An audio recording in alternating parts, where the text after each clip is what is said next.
السلام عليكم، اهلا بيكم حبايبي في قناتي مطبخ ايمان.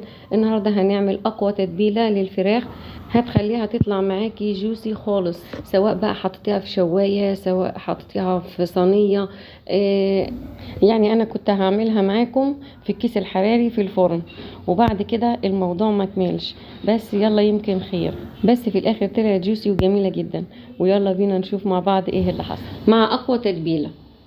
ودلوقتي اول حاجه حبايبي معايا هنا الكبه هنزل بيها بقرنين كده من الفلفل الاخضر، ولو عايزه تحطي قرن معاه حامي براحتك.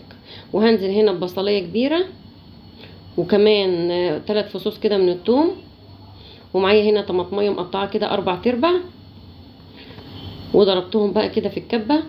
هضربهم كده لحد ما ينعموا تماما كده معانا. وبعد ما نعمت معانا بالشكل اللي قدامك ده، هنزل عليها بقى كده ب4 معالق كبار من الصلصه. يعني تكوني طماطم كده مسبكاها عندك في البيت ولا حاجه، او مثلا سلقاها وضرباها في الخلاط، بتاخدي منها مثلا 4 معالق. وبعد كده بننزل بكوبايه من الزبادي، ونضيف عليهم معلقتين كبار من الخل، وهنضيف كمان معلقتين كبار من زيت الزيتون.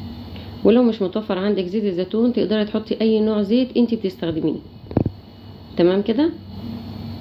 ودلوقتي هضيف معلقه كبيره من العسل الابيض. طب لو مش متوفر عندك العسل الابيض، ممكن تضيفي معلقه كبيره من الشربات التقيل اللي احنا بنعمله في البيت للحلويات. ودلوقتي معانا البهارات اللي هنستخدمها في التتبيله. معايا هنا معلقه صغيره من الملح، رشه من الجنزبيل، رشه من الكزبره، رشه من الفلفل الاسمر، رشه من البابريكا، رشه من الثوم البودر. وتقدري تحذفي الثوم البودر هنا لو انت مش حباه، لان احنا كده كده حاطين ثوم فريش. ضفنا بقى كل البهارات كده على الخلطه. هنقلب بقى التتبيله كلها كده مع بعضها، يعني وهي بنقلبها بس كده ما شاء الله مطلعه ريحه قويه جدا. ما بالك بقى لما نضيفها للفراخ كمان. معانا الفرخه اللي قدامنا دي بقى هنغزغزها كده بالسكينه. الغزغزه دي فايدتها ايه؟ بنعمل فتحات، بنفتح المسام بتاع الفرخه عشان لما نضيف التتبيله تتشرب منها كلها. فاحنا عايزين طبعا التتبيله تخش في الانسجه بتاعه الفرخه وتتشرب منها، فبتغزغزيها بالشكل اللي انت شايفاه قدامك ده. بعد كده بننزل عليها بقى بالتتبيله، بنحط طبعا من بره ومن جوه وفي كل مكان في الفرخه. وبعد كده بقى بندعك الفرخه بالتتبيله كده زي ما انت شايفه. وبالمناسبه الوصفه بتاعت النهارده بنتي هي اللي كانت بتقدمها، عندها هوايه الطبخ وبتحب تقف كتير في المطبخ. معظم الوصفات اللي كانت دايما تلاقوني ايديا مثلا بتتبدل فيها دي، كانت بنتي هي اللي دايما بتشاركني في الوصفات.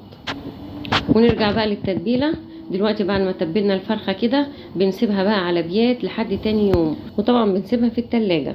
ولو انت مستعجله ممكن تسيبيها 4 ساعات وبعد كده تبداي تشتغلي فيها. ودلوقتي جهزت الخضار اللي هحطه مع الفرخه جوه الكيس الحراري، وجبت عبوه من اللي فيها كيس الحراري، وحطيت الفرخه والخضار مع بعض كده جوه الكيس الحراري زي ما انت شايفه قدامك كده، وحطيتهم في قلب صينيه.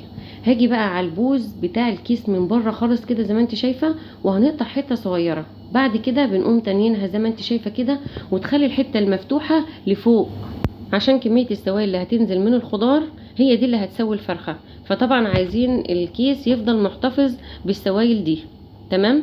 ودلوقتي هنزل بكوبايه ميه كده على الصينيه، عشان طبعا مع الحراره وهي في الفرن الكيس ما يتاثرش بالحراره.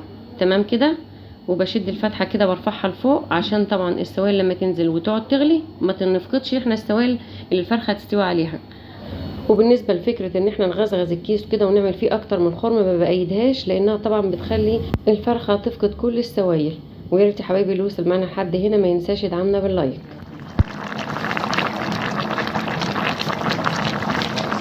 انا عارفه ان انت هنا هتتفاجئوا بان انا كنت مجهزه الفرخه على انها تتشوي، ازاي اتحولت لصينيه فراخ بالبطاطس. هقول لكم بقى ايه اللي حصل هنا. انا حصل عندي ظرف طارئ كده، واحد افراد الاسره تعب، واضطريت فجاه ان انا انزل للدكتور. وعلى ما جينا من عند الدكتور كنا جايين قرب المغرب، وفي اليوم ده انا لما كنت بصور كنا كلنا صايمين، كان يوم صيام. ففي الوقت دوت بعد ما انا دخلتها الفرن لقيت الوقت قرب خلاص على اذان المغرب، فاضطريت ان انا اقطع الكيس وهي على وضعها زي ما هي كده في قلب الصينيه، ورحت قطع الكيس وسبتها زي ما هي بكل المكونات بكل التتبيله، وحطيتها على البوتاجاز زي ما انتم شايفين. غطيتها في الاول شويه كده، وبعد كده نزلت كل السوائل اللي انت شايفاها ديت، وضفت لها كمان ربع كوبايه ميه. تمام. وبعد كده هي كانت ممكن ما تحتاجش الميه، بس عشان انا كنت معليه النار عشان يعني تستوي بسرعه، فهو ده اللي خلاني ازود لها ربع كوبايه ميه. واستوت على هذا الشكل، وفي نفس الوقت طلعت جميله، واللحم بتاعها كان جوسي جدا. وبصراحه انا ما كنتش صينيه فراخ بالبطاطس بالطعم الجميل ده، كانت بصراحه روعه جدا. بس كان ينقصها بس انها كانت تدخل تحت الشوايه شويه، بس طبعا المغرب اذن وكنا لازم نقدم الاكل بسرعه.